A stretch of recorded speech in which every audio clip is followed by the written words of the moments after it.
You woke up last night, maybe at 2 in the morning, maybe at 3, maybe at 4. You lay there staring at the ceiling, wondering what was wrong with you, why you couldn't sleep through the night the way you're supposed to. Here is what nobody tells you about that moment. There is nothing wrong with you. Waking in the middle of the night is not a malfunction. It is the oldest sleep pattern in human history. And the idea that you should sleep in one unbroken 8-hour block is not ancient wisdom. It is an invention that is roughly 150 years old, and it has quietly convinced an entire species that a perfectly normal biological behavior is a disorder. To understand what ancient sleep actually looked like, you need to leave the bedroom entirely. Picture a small group of ancient humans on the African savanna. No walls, no ceiling, no mattress. The sun goes down and the group settles together on the ground, close enough to share warmth, close enough to hear each other breathing. The darkness around them is not the darkness of a modern bedroom with the curtains drawn. It is absolute, total. The kind of darkness that has not existed for a human being in the developed world since the invention of street lighting. The kind of darkness where the stars are the only source of light. They fell asleep in that darkness, and roughly 4 hours later, they woke up. Not because something was wrong, not because a noise disturbed them.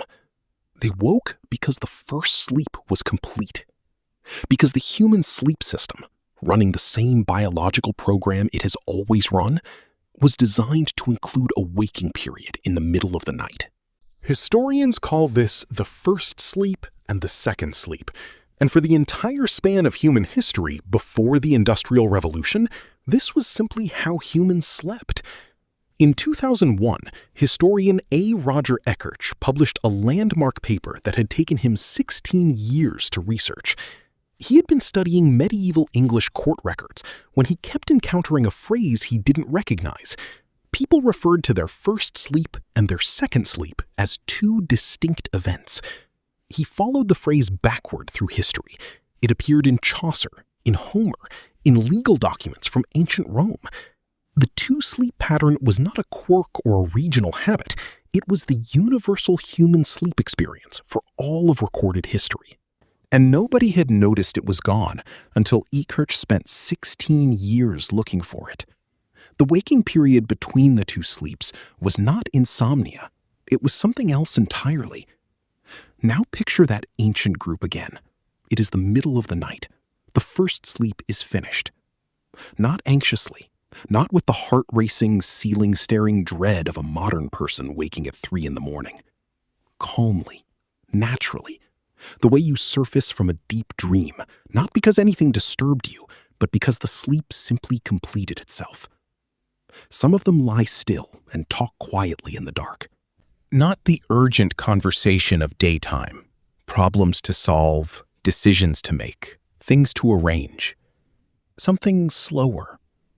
The kind of talking that happens when the day is over and the night is deep, and there is nothing required of anyone. Stories told in low voices, things said that daylight never quite allows. The group lying close together in the dark, in the specific biological state that Thomas Weir's research would later identify as the most hormonally distinct window of the entire human night. Others in the group sit up and watch. The middle of the night watch was a recognized role in ancient communities. The quiet sentinel who sat at the edge of the firelight while others moved between sleep and waking, alert to the sounds of the savannah, holding the safety of the group in the space between two sleeps. It was not a burden. It was a position of trust, something given to the person whose body woke most reliably in the middle of the night. And some of them fought. The quality of thought available in the waking window between first and second sleep is documented across cultures and across history with a consistency that is difficult to dismiss. Medieval monks called it the hour of God and built their entire prayer schedule around it, rising specifically for nocturnal prayer because the middle of the night produced a quality of reflection unavailable at any other hour. Indigenous communities across the world treated the waking period as the time for dreams to be interpreted, for guidance to be received. Artists, writers, and thinkers throughout history have described the middle of the night waking as the source of their clearest ideas. Not despite the hour, because of it. Thomas Ware's study explains why. The waking period between first and second sleep shows elevated prolactin, a hormone associated with deep psychological calm, and the mental state described by meditators and contemplatives across traditions as effortless awareness. The brain is not in the agitated alertness of morning or the foggy half-consciousness of late night. It is in a specific biological state that modern humans almost never reach, because reaching it requires completing a full first sleep in genuine darkness, and almost no modern human does either of those things. In 1992, Ware confirmed what Eckarch had found in the historical record. Healthy adults placed in conditions of natural darkness, 14 hours of darkness per night, spontaneously shifted to the two-sleep pattern within weeks.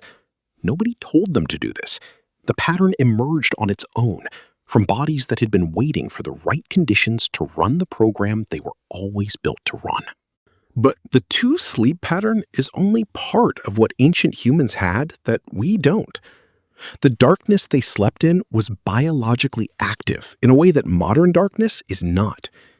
Humans produce melatonin, the hormone that signals the brain to prepare for sleep, in response to darkness. But melatonin production requires a specific kind of darkness.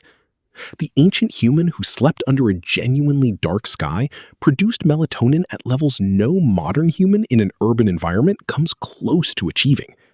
Their sleep was chemically deeper, hormonally richer, and biologically more restorative than anything a modern person experiences in a bedroom with the curtains drawn. And then there was the temperature. Ancient humans slept in environments that cooled significantly at night. The body's core temperature naturally drops during sleep. It is part of the sleep architecture, not a response to cold. The body was designed to sleep in falling temperatures. Modern bedrooms maintain a constant climate through heating and air conditioning. The temperature signal that ancient bodies used to initiate and deepen sleep is absent. The body is waiting for a temperature cue that never comes. The third thing ancient humans had that you don't is the most overlooked. They slept in groups, not for comfort, for survival. In a world where predators moved at night, sleeping alone was genuinely dangerous. Groups slept together, and the result was a natural staggering of sleep cycles, because individuals in a group never all sleep at the same depth simultaneously. While some slept deeply, others were in lighter sleep stages, more alert to sounds, ready to respond. Modern humans sleep alone or in pairs. The ancient social sleep architecture is completely gone. Here is what all of this means for you. Your body is running an ancient sleep system in a world that has removed every condition that system was designed for. The two-sleep pattern your body still tries to run every night collides with a schedule that demands one unbroken block. The darkness your melatonin system requires does not exist in any modern city. The temperature drop your sleep architecture expects is climate-controlled away. The social sleep context your nervous system evolved inside has been replaced by solitary sleep, in rooms your ancestors would have considered dangerously isolated. You do not have a sleep disorder. You have an ancient sleep system meeting a modern world. And the gap between what the system expects and what the world provides is measured every night at 3 a.m. When you lie awake, staring at the ceiling, wondering what is wrong with you, nothing is wrong with you. Your body woke up because it was designed to. Because for 200,000 years, the middle of the night was not wasted time. It was the quietest, darkest, most hormonally specific window of the entire human day. The time when ancient humans lay in the dark together and thought the thoughts that daylight never allowed. The time that monks turned into prayer and artists turned into creation, and ordinary people turned into the kind of reflection that modern life has no equivalent for. You woke up at 3 in the morning because your body remembered something. The question is whether you will.